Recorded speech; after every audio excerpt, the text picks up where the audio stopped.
하나님의 은혜, 이 하나님의 은혜는 그 길이와 넓이와 높이를 측량할 수 없는 놀라운 하나님의 은혜입니다.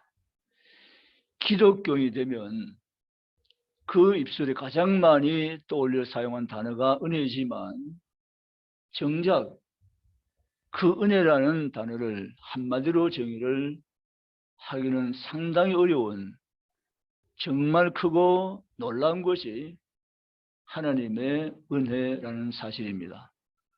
그 우리가 하나님의 은혜라고 노래도 부르며 찬송하며 말하고 또한 살지만 우리 일생을 다하여 살아도 하나님의 은혜를 다 알 길이 없다는 것입니다.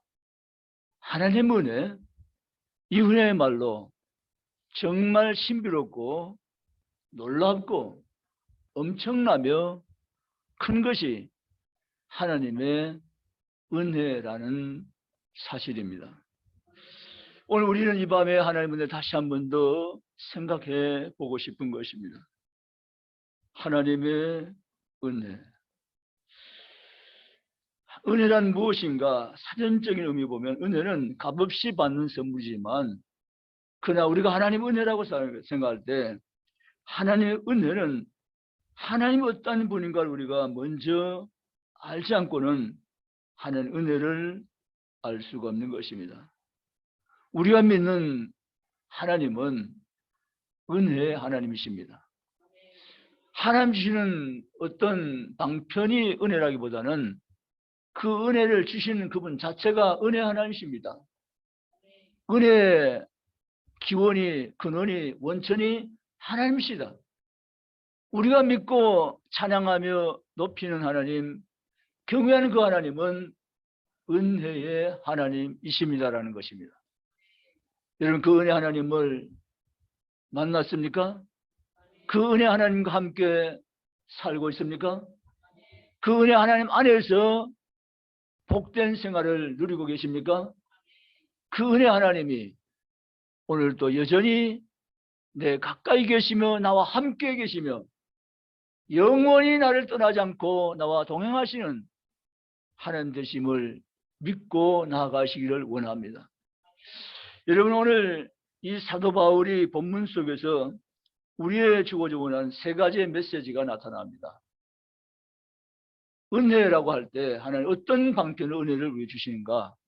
그것은 여러 가지 많은 내용이 있지만 가장 핵심적인 것은 십자가 복음이 하나님의 은혜입니다.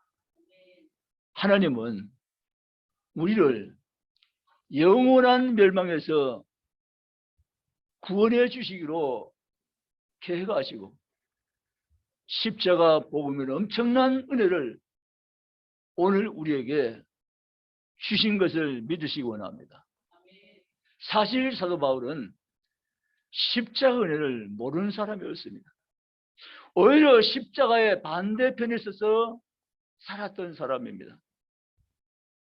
십자가를 말하는 사람을 박해하고 핍박하고 죽이고 옥에 가둔 일을 전담했던 사람이 사울이었습니다. 이런 사울, 죄인된 사울이 십자가 복음을 듣는 축복을 받게 됩니다. 첫째, 십자가 복음을 들음이 하나님의 은혜이다. 십자가 복음. 이 세상에서 엄청난 사람들이 이 세상에서 살다가 사라집니다. 지금도 현존하는 지구촌 인구가 75억이라 그러는데 여러분, 말이 75억이지 75억이라는 인구가 정말 적은 숫자가 아닌 것입니다. 그런데 이 75억이라는 인구가 이 지구촌에 살고 있지만 여전히 많은 사람들이 십자가의 복음을 듣지 못한 채 사라져갈 수 있는 것입니다. 그런데 하나님이 저와 여러분을 묻으시고 이처럼 사랑하사 그 십자가 복음을 듣는 그 놀라운 은혜를 내게 하나님께서 주셨다는 사실을 생각해 본다면 나는 도무지 그냥 있어서 안 될 사람입니다.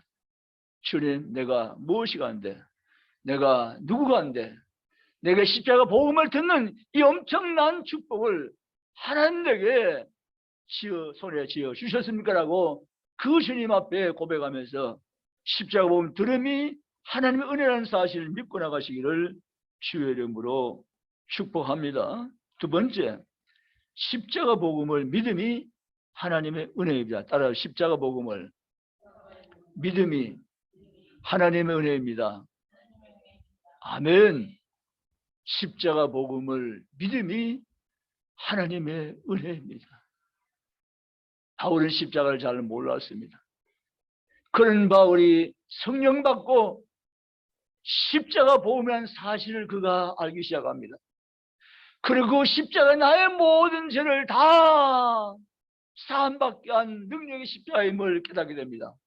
그리고 십자가 복음이 자기를 하나님의 사람으로 복음의 일꾼으로 세웠다는 충격을 그가 깨닫기 시작합니다. 그리고는 마침내 십자가에 목숨을 던지고 일생 동안 십자가를 위해서 살아드린 인물이 되었던 것입니다. 사랑하는 성도 여러분, 이런 어마어마한 충격의 복음을 일평생 듣지 못하며 사라져 죽을 뻔한 인생 같은 나 같은 자가 이 십자가 복음을 듣고 믿게 하셨다는 사실 생각할 때 이것은 과연 충격이며 놀라운 일이 아닐 수가 없는 것입니다. 그러므로 사랑하는 성도된 저와 여러분, 내게 십자가 복음을 알게 하시고 듣게 하시고 믿게 하신 하나님의 크신 은혜를 우리가 기억하며 감사하며 죽게 나가는 성도 이 밤에 저와 우리는 다 되시기를 주님의 이름으로 원합니다. 어떤 사람의 간증이 이런 글을 썼어요. 나는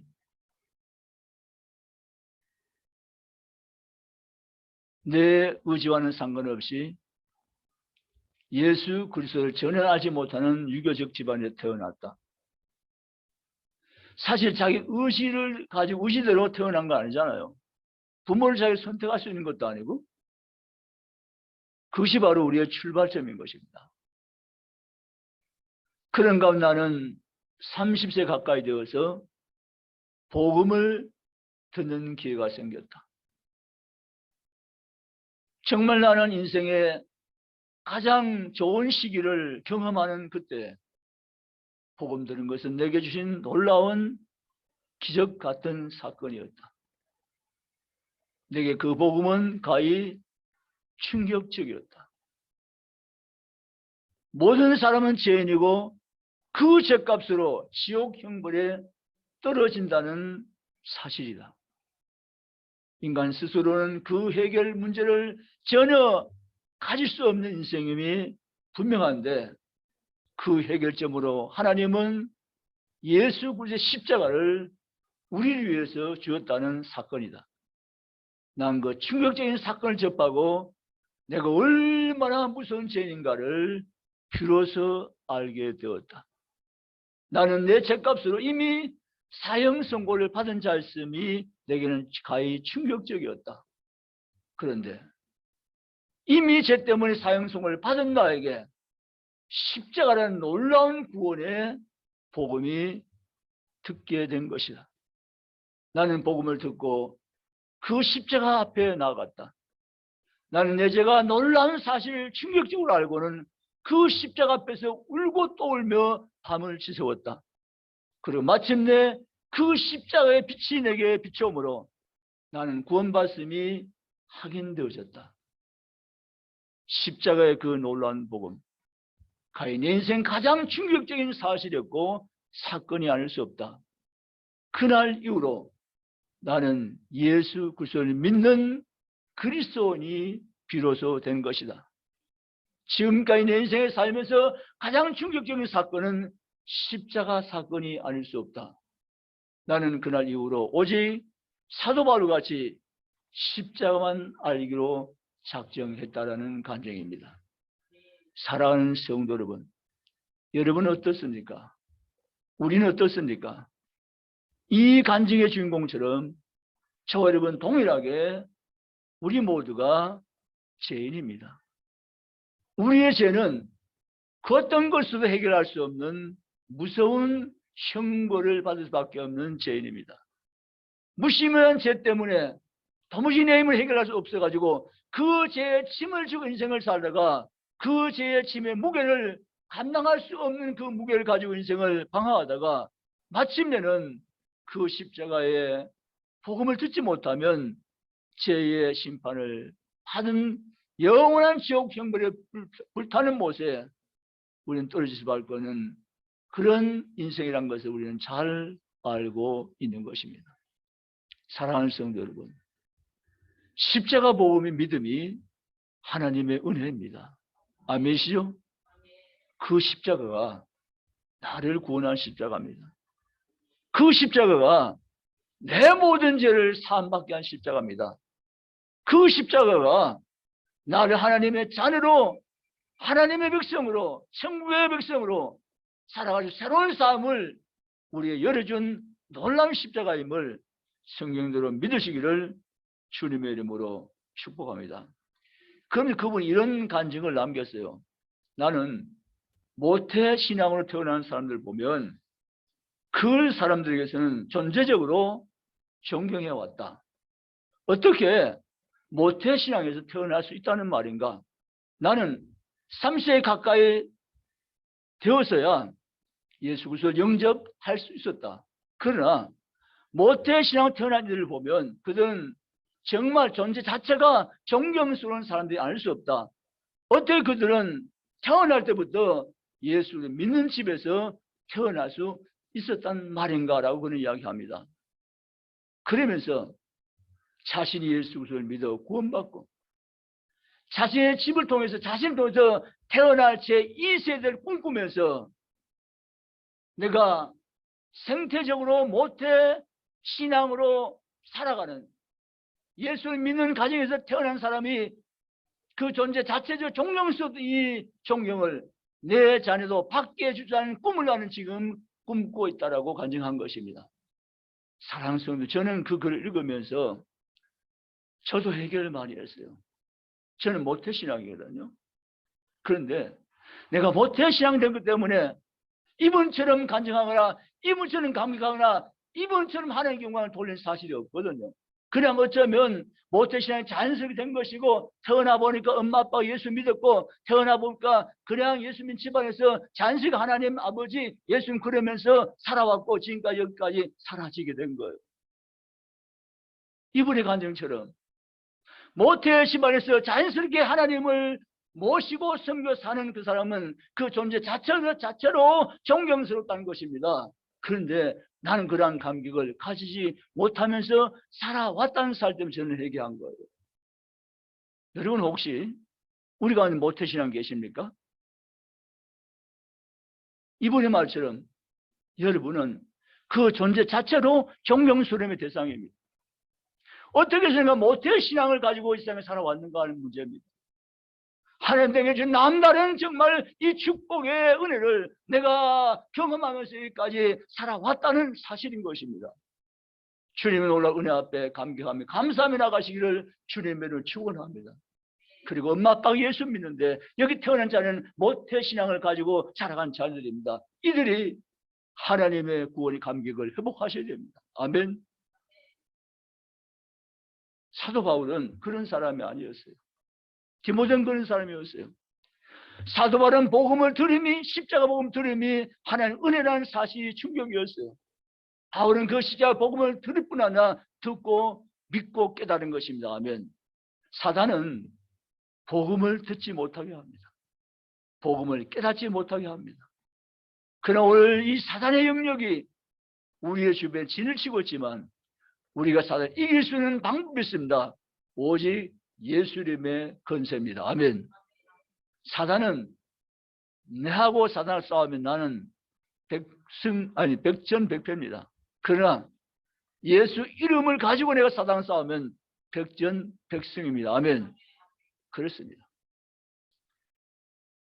여러분, 오늘 우리는 이 사도 바울이 깨닫고 누렸던 복음, 십자가 복음이 믿음인 것을 바울은 알고 나갔던 이 바울처럼 은혜가 헛되지 않게 하며 죽게 살아드는 성도가 다 되시기를 주의 이름으로 원합니다. 세 번째, 십자가 복음 위의 삶이 하나님의 은혜이다. 아멘. 따라 십자가 복음을 위해 삶이 하나님의 은혜이다. 아멘. 십자가 복음을 위해 삶이 하나님의 은혜이다. 사울은 정말 충격이었어요. 자기가 만약 십자가 복음을 깨닫지 못하고 듣지 못하고 믿지 않았다면 자기는 어떻게 됐을까?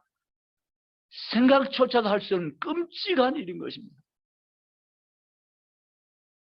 지옥 불멸 가장 뜨거운 곳에 던져질 수밖에 없는 것이 바울이었겠죠. 왜냐하면 십자가 복음의 대적자의 원수였으니까. 이런 십자가 복음의 원수된 인생인 사울을 하나님께서 은혜로 구원해 주시고 그 십자가 복음을 깨닫고 십자가 복음의 가치를 발견한 바울에게 십자가 복음 위에서 살아갈 수 있는 기회를 하나님은 바울에게 허락해 주신 줄 믿습니다. 그래서 바울은 오늘 이렇게 말합니다. 나는 사도 중에 가장 작은 자요 죄인 중에 괴수로다.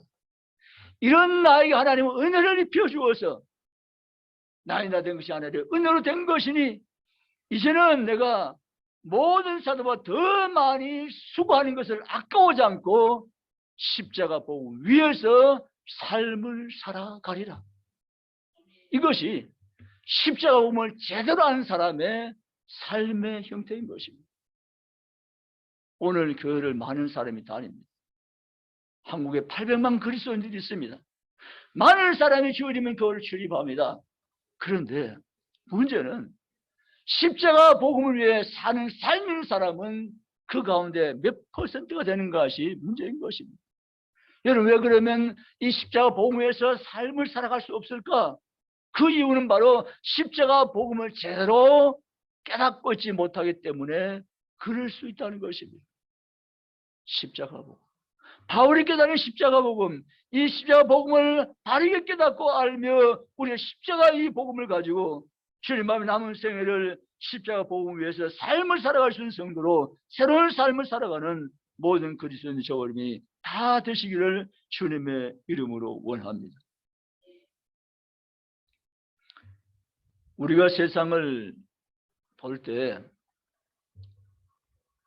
믿지 않은 사람과 전혀 다른 가치관 가지고 세상을 볼 수 있도록 하나님은 우리에게 안경을 다 주었어요. 안경. 예수 믿는 사람 모든 사람이 안경을 끼고 있고 이 안경을 통해서 세상을 봐야만 제대로 볼 수 있도록 하나님 그렇게 해주었어요. 그러면 안경은 비유인데 이 안경이 뭐냐는 거죠. 이 안경은 성경이라는 안경입니다. 아멘이시요? 성경이라는 안경을 끼고 세상을 바라봐야만 세상을 정확하게 볼 수가 있는 것입니다. 성경이라는 안경을 끼고 봐야만 가치관이 바로 정립되는 것입니다. 성경이라는 안경을 끼고 봐야만 내 생의 목적이 무엇인가를 확실히 알게 되는 것입니다. 성경을 보지 않고 성경이라는 안경을 가지 않고 세상을 보면 믿지 않는 사람과 대동소이한 생각을 가지고 인생을 살아가게 될 수밖에 없는 것입니다. 그래서 하나님 우리에게 성경의 안경을 주신 거예요. 이 성경의 안경을 통해서 우리가 봐야 할 것을 보면서 삶을 살아가라고 하신 거예요. 여러분, 성경의 안경을 끼고 세상을 보면 가치관이 바뀝니다. 삶의 목적이 바뀝니다. 삶의 방향이 다르게 설정되어집니다. 성경의 안경을 끼고 세상을 보면 세상에 어떻게 우리가 살아갈 것인가를 우리가 바르게 분별하게 되는 것입니다. 여러분, 사도 바울이 복음을 깨닫고 이 복음을 위해서 삶이 하나님이라는 사실을 생각했을 때 바울은 결단합니다. 결심합니다. 나는 복음을 위해서 내 생명을 조금도 귀한 것을 여기지 아니하노라. 아멘. 바울이 십자가 복음을 깨달은 다음에 그 바울은 복음의 가치가 생명보다 귀한 사실을 그는 인정하고 깨달은 것입니다. 그래서 바울은 내 육체의 생명보다도 복음의 가치가 훨씬 더 귀한 사실을 내가 알았기에 나의 내 생명을 복음 위해서 생명보다 복음을 더 귀하게 여기며 생명을 아까워하지 않겠다고 그는 선포했고 사실 그 걸음을 걸어서 주님 앞에 갔던 것입니다. 사랑하는 성도님과 여러분, 오늘 바울이 말한 이 신앙 고백을 여러분의 신앙 고백을 삼고 나갈 수 있기를 주의 이름을 축원합니다. 내가 모든 사도보다 더 많이 수고하였으나 내가 한 것이 아니요 오직 나와 함께 하신 하나님의 은혜로다. 아멘. 하나님의 은혜로다. 우리는 지금 남은 때를 우리가 살고 있습니다. 중요한 것은 내가 이 땅에 오래 사느냐 짧게 사느냐가 문제가 아니라 어떻게 사느냐가 훨씬 더 중요한 문제입니다. 하나님께서 기뻐하시는 인생으로 삶을 살아갈 수 있는 그리스도인들로 새롭게 무장됨에 이르서기를 주님의 이름으로 축복합니다. 말씀을 마칩니다. 하나님 은혜, 십자가 복음을 들음이 하나님 은혜인데 무엇보시고 이 철음상에서 이 한국 땅에 십자가 복음이 전달되게 하시고 내게까지 십자가 복음이 들려오도록 하나님이 하신 일입니다. 주님이 하신 일입니다. 십자가 복음을 믿음이 하나님 은혜입니다. 믿어지는 걸 어떻게 해요? 안 믿어지면 못 믿겠는데 믿어지는데 예수의 십자가 나의 죄 때문에 믿어지는데 어떻게 해요? 그 십자가에 나는 죄인인 것을 알았고 깨달았고 발견했고 십자가 은혜 없이 나는 못 산다는 사실을 내가 알았던 것입니다. 그리고 이제는 바울처럼 십자가 복음 위에 삶이 하나님 은혜입니다. 이런 삶을 오늘도 우리 모두가 살아갈 수 있기를 주님의 이름으로 축복합니다. 주님 감사합니다. 십자가 복음 위에서 살아갈 수 있는 기회를 주시고 십자가 복음에 살 수 있도록 내게 은혜를 베풀어 주신 하나님 감사합니다. 십자가 위에 사는 삶이 내 삶의 나머지 삶이 되게 하시옵소서. 그런 성도도 삶을 살아갈 수 있는 모든 성도가 다 되시기를 주님의 이름으로 축복합니다. 기도하시겠습니다.